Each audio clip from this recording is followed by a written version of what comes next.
Ayon sa desisyon sa ICC sa interim release ni FPRRD, nagpagula og pamahayag ang Pamilyang Duterte, diin ilang kinasingkasing nga gidawat ang desisyon sa ICC Appeals Chamber.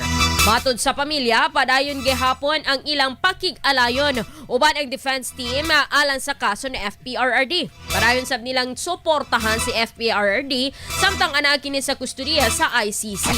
Samtang wala sab nalikayan nga mibati og kadismaya ang apo ni FPRRD nga si Davao City 2nd District Congressman Omar Duterte sa nahimong desisyon. Sa interview kang Omar gawa sa ICC, gikakurat niya ang subling pagbasura sa request sa interim release. Atong paminawon ang tipik sa pamahayag ni Congressman Omar Duterte.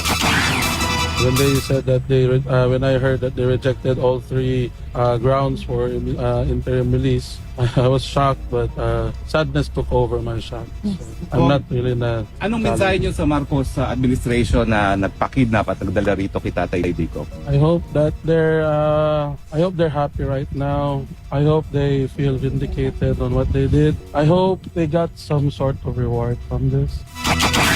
Bisan pa man, nagpasalamat ang Pamilyang Duterte sa padayong misuporta kanila ug ang mga nag-ampo ilabi na sa kaayuhan sa kanhing presidente.